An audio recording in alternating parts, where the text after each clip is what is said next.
Overwatch is a very complex game. With 5 players on each team, there's a lot of different interactions that take place between its cast of very different heroes. And there are also many different playstyles that a single hero could have, and because of this, matchups end up being very weird. Sometimes they'll play out very differently just depending on how you're playing the game and how your opponent is playing the game. That's not even mentioning the other 8 players that are in the lobby. So I figured it would be a fun topic to talk about 3 of the matchups that I find the most interesting in the hero that I personally believe has an advantage against the other. Now, to clear something up, I think a lot of the Overwatch community kind of misuses the word counter. Counters are not set in stone. Different hero matchups in Overwatch aren't really counters. There's no hero that just completely invalidates another just by existing. Sure, some heroes are better or worse than other ones, but there's ways to change your playstyle and play around that. I would say there's very few, if any, actual hard counters in Overwatch right now. Just as an example, let's use Pharah. There's a video I did a while ago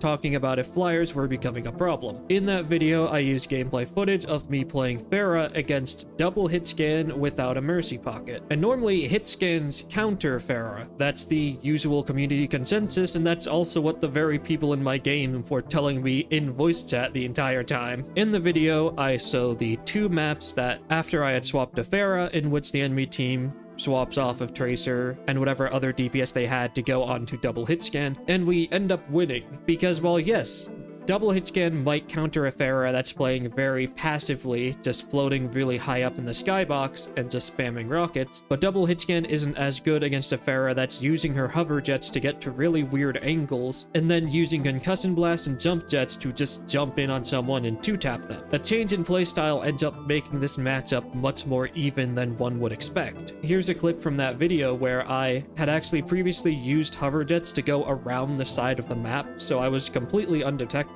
get to this side angle, and then quickly concussion blast and jump jet onto the Widow and kill her, after which I just hold that position until I see my Genji blade, after which I go in and then proceed to kill the Cassidy with my tank. And again, all this while the enemy team also has an Ana, which is yet another hero that's good against a Pharah that's just spamming projectiles from above the map, and my own team is running a Zenyatta and an Ana. So this is just more of a roundabout way of saying that counters are kind of complex. There are a lot of different factors, including playstyle, the other heroes on your team, etc., that can really change who would win. So I started off with the matchup that I used in the thumbnail. We have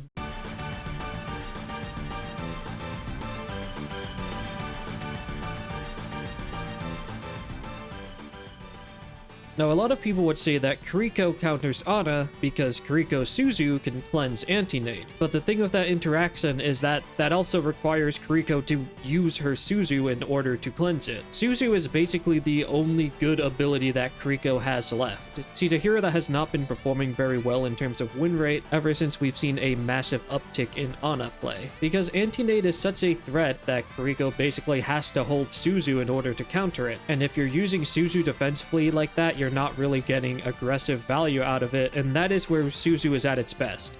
It's always the best when you're using it so that you can keep your team alive while they can continue to be very aggressive and just run into the enemy team without having to worry about their health bar, because you'll be able to Suzu and then heal them up a bit when they start to get low. That is where Suzu is at its strongest. By Ana just existing, you're forcing the Kiriko to play much more conservatively with her protection Suzu because nade is such a threat. Because of that, with this matchup, you're kind of comparing an Ana without her nade to a Kiriko without her Suzu. And at that point, Kiriko has a primary fire, her kunais, which are pretty inconsistent. They can have a massive spike in value if you 2-tap someone with critical hits, but if you're not getting those critical hits, they don't do that much at all. Without critical hits, it's a 5-tap on most heroes. She has Swift Step, which is annoying because it makes her very hard to punish if she tries to play aggressively, but if she doesn't have Suzu, she's probably not going to be able to confirm a kill anyways, unless, you know, she gets really lucky and just randomly 2-taps someone and is able to get out.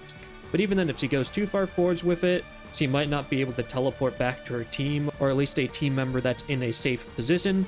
She might be forced to teleport to her tank or her front line, at which point you can maybe punish her for that by telling your team to go in. And then of course we have her healing, which is not that great. It's very slow and unresponsive, It has a tendency to sometimes just run into random obstacles and break itself. It's not one of the best forms of healing in the game by any means. Meanwhile, with Ana without nade, you have what is one of the most responsive forms of healing in the game, as it's hit scan and has infinite range because she's a sniper hero. Her damage, again, hit scan, has no fall off distance, and she can 3-tap 200 health heroes. If she hits them with a nade, then she can 2-tap them, similarly to Kiriko. She also still has Sleep Dart, which is also an incredibly strong ability that can be used both to protect herself and also be used aggressively to try and sleep a target that might be out of position and then work with your team to confirm a kill on them. So if you were to compare these two heroes without anti-nade or Suzu, Ana, I think, easily clears and gets much more value than a Kiriko without Suzu does. And even despite all of that, anti-nade is still just better than Suzu. Ana's anti-nade has a 10-second cooldown. Kiriko Suzu has a 14-second cooldown. So even if you throw a nade and it gets cleansed, as Ana, you can always be looking for another nade when it's a couple of seconds off cooldown, because you know that if the Kiriko cleansed your last nade, she's not going to have her Suzu for another 4 seconds. So if you get the nade out quickly, it can't be cleansed. And especially in Overwatch 2, with there only being one tank on each team, it's much easier to get a nade off than it was in Overwatch 1. So just looking for a nade when it's almost off cooldown and being able to get it is not super difficult to do, and is just another reason why Ana clears Kiriko. Now for our next matchup, we have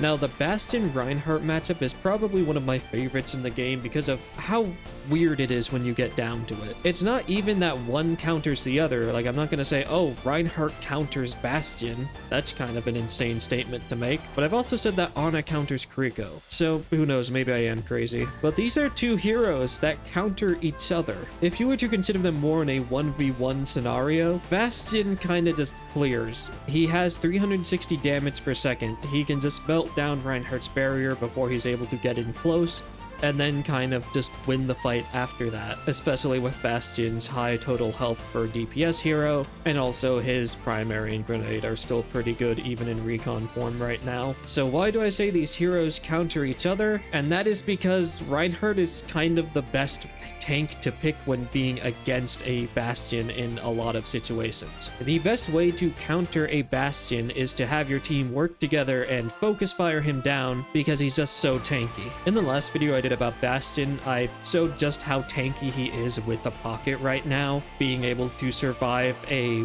Soldier 76 ultimate, basically losing no health with an Ana pocketing him. But if you were to add in a Cassidy and maybe, you know, an Ilyari firing at him as well, he will die, albeit it'll still take a couple of seconds, and he will probably be able to start mowing them down and maybe even win the fight off of that. So as a tank, what you want to do is pick the tank that has the most ability to protect their team from the Bastion while they focus fire them down. And Reinhardt has the best barrier in the game. So yeah, Bastion really good against Reinhardt because he can focus down his barrier, prevent him from playing aggressively, punish him from charging in, etc. But Reinhardt's also just the best tank to pick against a Bastion if your plan for dealing with the Bastion is having your team play behind your barrier and just focus him down and kill him so that then you can go do more fun stuff as Reinhardt and go swing on the enemy team's backline.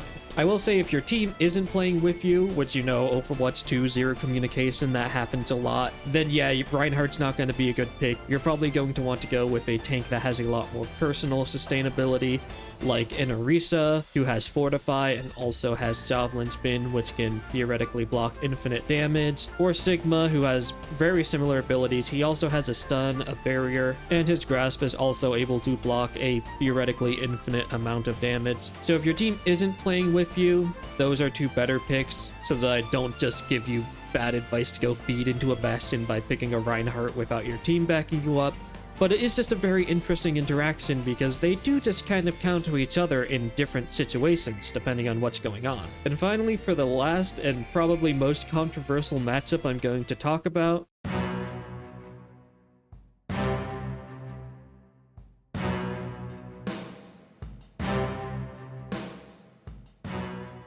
yeah, Doomfist being strong against Cassidy is probably not something you expected to hear in this video. Or maybe you did, considering the other two things I talked about. Cassidy is probably one of the most annoying heroes to play against as Doomfist because of this stupid little thing. I hate this thing so much, or at least I used to, until I saw the light. So similarly to how I talked about Pharah and the matchup against Hitscan and how it changes depending on how you play, Doomfist into Cassidy has a very similar thing as well. If you continue to just play Doomfist as you normally would and not respect the Cassidy and try and play around the matchup, you're going to probably get rolled. But if you do respect the Cassidy and play around him and his magnetic grenade, you start to realize that it's kind of exploitable in a very big way, and that is with powered up punch and Doomfist's block. Now, this wasn't always the case. This is just a more recent advancement in the matchup since they've heavily nerfed magnetic grenade, and they also recently buffed Doomfist's block so that it would block damage from stuck projectiles. And that's the biggest thing, because power block is one of the things that is not disabled when Doomfist gets hindered. And usually what will happen a lot when you get hindered against a Cassidy is they will shoot to you once, then they'll realize you're in power block, and then they'll just stare at you for a bit because they don't want to give you empowered punch, because powered up punch is really, really good. However, now that Doomfist can block the damage from stuck projectiles, if you just wait for Cassidy to throw grenade at you, and then block, this happens.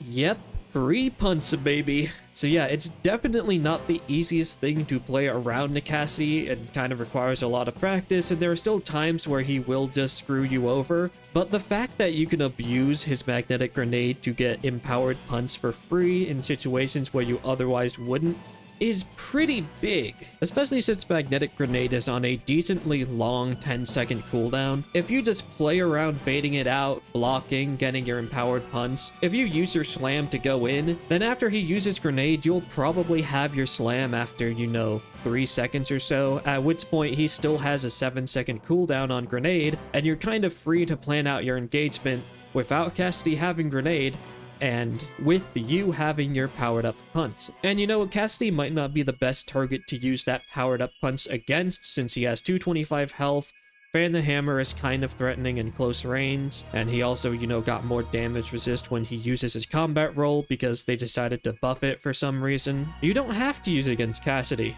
You can just take that powered up punch and go use it against his backline and just murder his supports with it. After that, you can kind of just win the fight because he's not going to have any support from his supports. No healing, LMAO. And also in general, Doom's mobility is just so good that he's usually just able to play around getting hit with magnetic grenade anyways. Current magnetic grenade has a maximum travel time of 1.5 seconds, and unless you lock eyes on Cassidy and just punch into him when he throws grenade, usually Doom is going to be able to outrun it even if it starts tracking him. That's just how fast Doomfist is. Just to give you some numbers, the projectile speed of magnetic grenade when it is homing in on someone is 10 meters per second. For Doom's abilities, a non-empowered rocket punch moves him at 44 meters per second, an empowered one moves him at 66 meters per second, and even seismic slam gives him a move speed of 30 meters per second. So really, unless you are going directly towards the Cassidy, if he's somewhere at an off angle, a lot of the times the grenade will follow you, and if you go far enough, it's just never going to get to you even if it starts homing in on you, and that's if he even manages to get it to start homing in the first place. So yeah, that's it for this video. Hopefully you enjoyed it, and please let me know in the comments what types of videos you'd like to see from me. If you'd want me to talk about more weird hero matchups, or maybe, any other aspect of the game, just let me know. Gives me some fun video ideas, and I want to keep uploading somewhat regularly and keep up this kind of schedule of a video every 2 to 3 days. So I'm going to need to dip into some viewer ideas at some point. So yeah, thank you so much for all the support on the previous video. I hope to keep making more videos that you'll enjoy. And until next time, see ya. Oh wait, but before we go, one more matchup.